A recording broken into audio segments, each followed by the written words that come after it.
Hey everyone, welcome back to the Movie Studio. Today I'm here with a brand new video for you guys. We are going to be talking about the Falcon and the Winter Soldier. This is the brand new Marvel show on Disney Plus. It just came out last week, and we're going to be talking about episode 1, and my dad is here to join me. Hey, everybody. So, what were your overall thoughts of this premiere?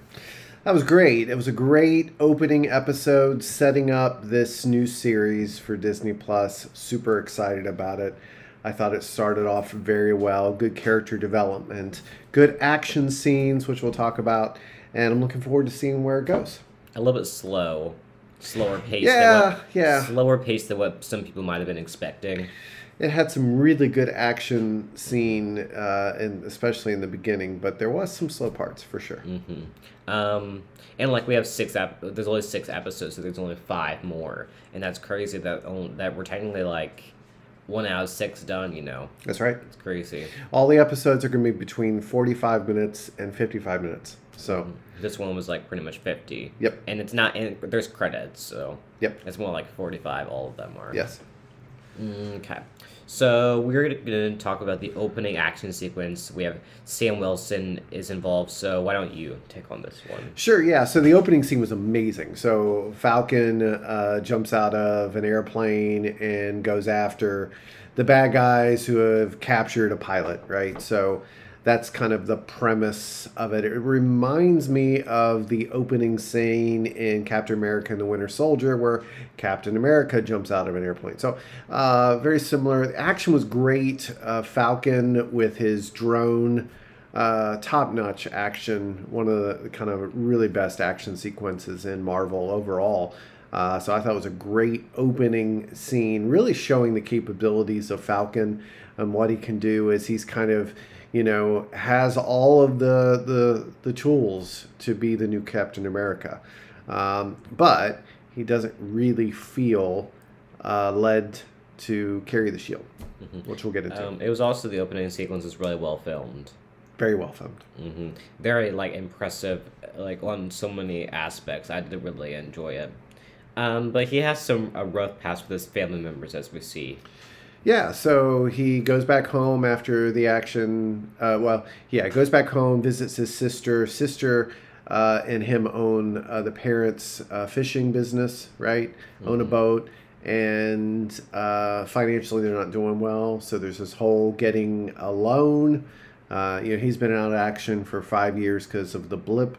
So he's been gone, and the sister's been trying to hold down the fort with the family business, and things haven't been going well. There's a lot of tension between him and his sister. And then there's this scene where he gives away the shield to the Smithsonian Institute. Basically, he doesn't feel anybody should be Captain America. So gives the shield to me in a museum to honor Captain America. Yeah, and we'll talk about that at the end, who's the new Captain America. But overall, I think that he's an interesting character. Personally, I think that the Winter Soldier, in my opinion, is a little more interesting, but I'll talk about that point in a second. So, overall, what do you think of his character? I think he's going to be great. The Falcon. Yeah, what do you think? I think he's gonna be good. But the reason why I think that Bucky Barnes, aka the Winter Soldier, is a little more interesting is because his background seems to be more interesting, and what he's hiding, and his past and things like that. What do you think of his character? So the Winter Soldier, Bucky Barnes, was in the military with Captain America. So he's 80 years old, something like that. But he was trained as an assassin by Hydra. And so he's killed a lot of people. In fact, he has a book of all the people he's killed, or all the people he needs to make amends with. And so now that he's been rehabilitated, or is in the process of therapy and counseling, he desires to make things right to the very best that he can with the people that he's hurt. But he's finding that to be very, very difficult. He has a neighbor named Yori, who's lost his son. So the Winter Soldier's trying to bond with Yori, and Yori sets the Winter Soldier up on a date. What do you think about that? Yeah, that was interesting. The date was going really well, even though the Winter Soldier is much, much older. Doesn't appear to be older, but is older, so he's struggling with connecting But his date brings up the fact that Yori lost a son and how difficult it is. And it turns out that Winter Soldier has been building this friendship with Yori, even though Winter Soldier killed Yori's son. And so that kind of takes a little bit to connect the dots. But they show this flashback scene in which Winter Soldier killed this young guy, and it turns out to be Yori's son. And Yori hasn't got over it. So Winter Soldier walked out of the date because of the guilt that he was carrying. And so, yeah, he is a very interesting character. It'll be interesting to see if he can get over a lot of this baggage that he's walking around with. But Yori doesn't know that Winter Soldier was the one who killed. No. Yeah, so that's It's a mystery. So that's something that I'm sure will be revealed before the end of the 6 episodes. But that's like a little like side thing. I'm like he has killed so many people. He has to try to make amends with the people that he's wronged. So he's almost like wanted to get on Yori's good side by becoming friends with him. So then like he wouldn't think that Bucky was the one who killed his son, you know. So there is a new Captain America. I mentioned this in our previous show, Wyatt Russell and John Walker. So what do you think about that, the ending thing? So yeah, as I speculated in the preview video, the government is going to be putting a new Captain America together to control. And so the character John Walker from the comics, U.S. agent, is the new Captain America. I don't think it's going to go well. I think he's going to do the government's bidding. And if there is, evil people in the government, I think it's going to go bad. So we'll see. We'll see what happens. But I was heartbroken for Sam as he was watching the television, seeing the new Captain America using the shield that he gave to the Smithsonian, to the museum. Because he wanted the shield to be used for good use. Well, he didn't feel like anyone should be Captain America. That Steve Rogers was the only Captain America. And so here the government kind of took that over, and I don't think it's going to go well. So, question. Did Sam know Captain America personally? Yes. Okay, and what movie was that in? Well, it was in the Falcon. Or, I'm sorry, Captain America and the Winter Soldier. It was in Civil War.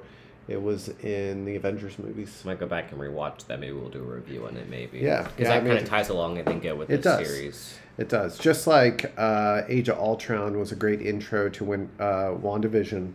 I think there is, and especially probably Civil War, Captain America, Winter Soldier, and Civil War would be good ones to watch to prepare for this series. And the therapy session with the Winter Soldier and his therapist was actually kind of funny. It was, yeah.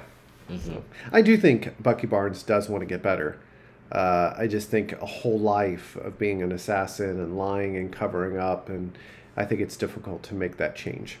So we'll see. I hope for the best for both these characters. There's a kind of a theme of PTSD. There's a theme of trauma and recovery from that and healing from that. And I think that'll be an interesting to watch these characters become whole, to find the healing that they're looking for through this series. So I thought, to kind of close it off, compared to WandaVision, in my opinion, the start of this, of course, like, it's introducing things a little bit faster than WandaVision did in a more realistic way as to what Marvel is, because I think that's the point. More interesting things happening than when WandaVision started, and that's not saying that this could be like the same as WandaVision, it could be better, or it could be like a little bit worse. WandaVision was great. I'm not sure how this is going to stack up to the standards, but as far as the premiere goes, it's just introducing things faster. I think that is what's different about WandaVision, is that it was a slower pace, and also there are longer episodes, so they could drag it out more. Well, they're trying to pack probably as much as they can into each episode in this show. Now, which one are you liking better? Well, it's hard to say. I think I'm going to need a couple more episodes of Falcon the Winter Soldier to be able to compare it to WandaVision. I loved WandaVision. As I said, I thought it was fantastic. And I'm optimistic about this show as well. I think it's going to be excellent. They're just very different. Yes, very different. So we'll just have to wait and see what that's about. Yes. So anything else you want to say? Nope, it's great. Okay, so we'll be back next week to talk about The Falcon and the Winter Soldier Season 1, Episode 2. We have a few reviews coming soon. We'll be reviewing the Zack Snyder's Justice League. We watched 2 parts of it, and we're going to watch the 3rd one tomorrow night. And so our review of it will probably be out the week, this next week. And we're excited for that. And then maybe we'll do a review on Captain America: Winter Soldier. I'm assuming we'll hopefully watch that again tonight soon. So those are some things to look forward to. Yep. So, anyways, I want to thank everyone for watching my studio. Like, comment, subscribe, turn on your post notifications so you never miss a video. Thanks for watching, and bye.